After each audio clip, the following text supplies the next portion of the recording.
Ladies and gentlemen, welcome to The Path. I wrote a book a while back, and some people, they don't care for reading, or it's annoying to have to sit down and look at something that doesn't have a bunch of action going on. We're StarCraft people. We like high-impact stuff. Maybe book reading isn't your thing, so I will do the reading for you. Let's take it from the top. The Path. A Gamer's Guide to Mastery. Got a bunch of table of contents. It's sorted by chapters. The nature of this book was given rise to by the Weekly All In, which was a magazine led by Nicolas Chassois, who is the amazing artist who does a bunch of in-game art for StarCraft. I'll just read through the table of contents here. You've got the first chapter, Purpose, Reasons to Game, into Perspective, the Scale and Scope of Experience, Deliberate Practice, Structuring Your Growth, Improving Mentality, Incremental Cognitive Refinement, Motivation, which is the engine of progress, Leveraging Edges and Leaving Openings, that's Understanding Action on the Economy Spectrum, Edges and Engagements, Combining Advantages, The Art of Learning and the Science of Teaching, Ladder Anxiety, Risking Prestige for Growth, Performance Preparation, Building a Focus-Enhancing Routine, Mental Endurance, Perseverance through Match, Session, and Career, Upswings and Downswings, The Glory and Struggle of Life, Distribution of Skill, A Game, B Game, and C Game, Presence of Mind, that's Managing the Attention Resource, Managing Emotion, From Quiet Awareness to Full Tilt, Human Error, Mistake Tilt, and Leak Finding, Crushing Defeats, Coping with Tough Losses, Investing in Loss, Sacrificing Now for Future Gain, Expected Value, There Is No Coin Flip, Post-Game Review, Score Screen Study, Change for the Better, Kaizen through Replay Analysis, Manner, Bad Manner, Counter Bad Manner, Strategy of Communication, Verbal Jousting, Attack and Defense, Communication, Way of the Wordsmith, Criticism, Construction, Correction, Destruction, Influence, Shaping Minds, Adaptability, To Change with Change, Creation and Response, The Evolving Metagame, Confronting Entitlement, Perceived Rank and Current Advantage, Balancing Confidence and Humility, Appreciating Personal Skill, Judgment and Compassion, The Two Sides of Self-Thought, Confronting Giants, Approaching Opponents of Greater Skill, Understanding Anonymity, Mind Behind Mask, it's a barcode chapter, Facing Cheaters, Finding Ways to Outplay, Solitude, the Space for Personal Progress, Individual Intellect versus Collaboration, Utilizing Community Knowledge. And then I have one on teammate variance, which pertains to games like Overwatch, Dota 2, anything when you're working with teammates. So I start off the book with the chapter on purpose, because I think understanding why you're investing time into games is really important for cultivating a positive mindset.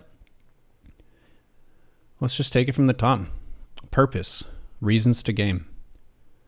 With the vast frontier of opportunity before us, why play video games? Why invest time in one game over the other? What do we gain from gaming experience? Investigating the purpose behind putting in hours online and the mental benefits of strategizing empowers us with good reasons. Reasons that may vary dramatically from person to person, to game. Why gaming? Unlike passive forms of entertainment, gaming engages the mind directly through action. We are given complex situations and an array of tools to make our own solution. We have freedom to express our personal preferences for problem solving and are not simply directed by a narrative outside our control. Even the process of viewing gaming adds to the element of viewer-broadcaster interaction, where observers and participants can both engage directly in what is happening through questions, analysis, and other discourse. So that would be the value of community. What's your game? The industry of gaming has blossomed in variety and quality, giving consumers a wide range of choice. Understanding which games are worth your time depends on what you want from your gaming experience. Do you enjoy a rich story with plot twists and dynamic characters? Immersive open world with freedom to explore? Social interaction and teamwork? Or one-on-one competition? No game will be able to perfectly satisfy all your interests, but embracing a good fit, whether through an individual game or set of games, and understanding why it fits allows you to respect the time you appropriate to gaming. What do we gain? As the population of gamers expands, so do the options for scientific studies, how games affect the mind, organizing expertise through matchmaking ratings, and ladder leagues provide great data for research. I linked a study here, video game telemetry and critical thinking tool, in the study of complex skill learning. Very fancy pants language, but basically the way that I think about intense games, competitive games like StarCraft, is you're giving your brain a really nice frontier for exercise where you can problem solve as fast as you possibly can.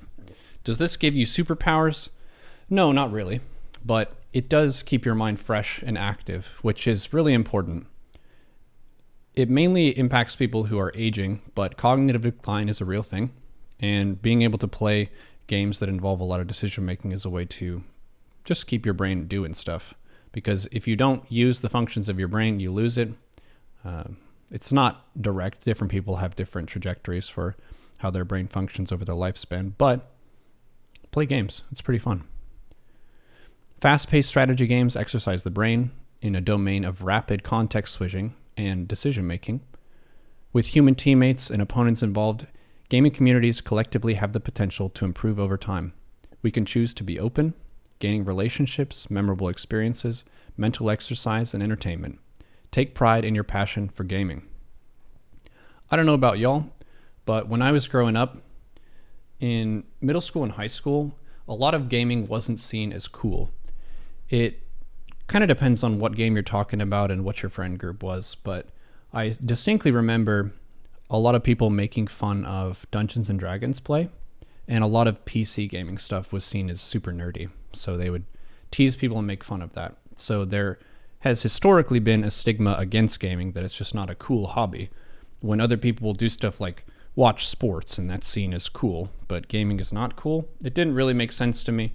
But now that gaming is a lot more widespread, it doesn't have as strong of a negative connotation, but some people might still feel some measure of guilt about investing time in gaming. But everyone, I think, as a human right, deserves to have some leisure time, if they can. It's nice.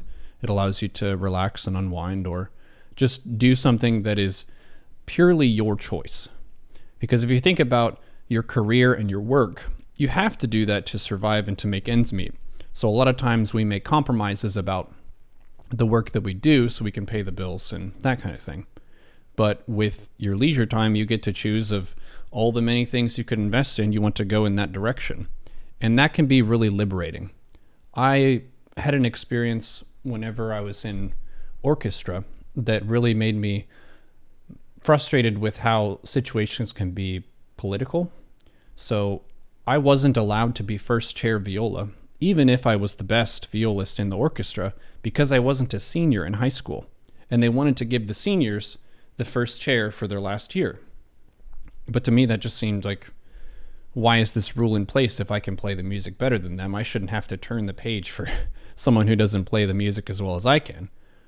But with something like MMR, your rating is purely related to your skill level. Yeah, there are some smurfs here and there, but overall, your matchmaking rating is going to be more or less accurate. That's really fun. That feels really liberating and clear, where you can see your true skill level just reflected in the game. Whatever effort you put in, the training and the study that you do, you get what you earn, basically. And that's refreshing and awesome.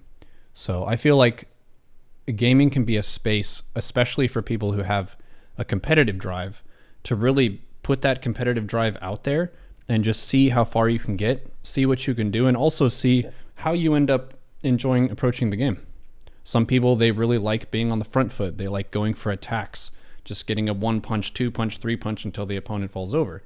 Other people, like myself, I really like making a ton of drones and a ton of bases. That's just really satisfying and fun. Whenever I have a big economy going, I inject all my bases, I spread all that creep, I try to go for a scout, I do a run by. All that multitasking and context switching, it's really rewarding and fun for me. and it feels like I can go all out and there's still more stuff that I could do. So it's really engaging and fun. I play games more so than I watch shows by a pretty wide margin. It's fun to have an active hand in your leisure time. That's not to say that passive leisure activities are not good, because we don't have infinite energy. So maybe your workday was really stressful. Maybe you didn't sleep very well. So you don't have the energy to fire up StarCraft at the end of the day, but you could listen to an audiobook or something. And that's legit as well. So you should really evaluate and know yourself of, what do I want to do with my spare time? What would I consider to be fun and or productive? Because sometimes pursuing an achievement in a leisure activity can be the most rewarding thing that you can do in a whole year. Say, for example, you want to get up to speed with running. Maybe you haven't run and then you want to run in a 5K. Is that running in the 5K going to help you with paying rent and stuff?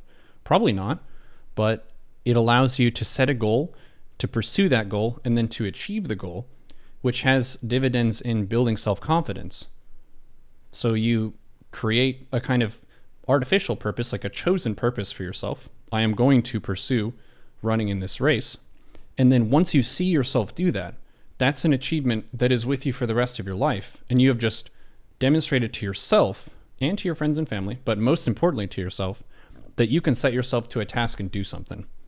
And that gives you a lot of momentum. If you set a goal, achieve a goal, you look back and you say, wow, I can do that. So then you set the next goal and you're building that sort of positive momentum. You can do that in games. So just firing up a game like StarCraft, which is a super hard game, and then going from one league to another, that feels amazing. And you've shown yourself that you can do stuff. Maybe you have that voice of self-doubt where your voice says, no, you can't do that. You're no good at that. But if you throw yourself at a process like getting good at StarCraft or getting into shape, and you see yourself grow and improve, you prove that voice of doubt wrong. The voice of doubt said that you couldn't do it, but here you are going from bronze up to diamond or wherever you are shooting for. And that's pretty beautiful and pretty amazing.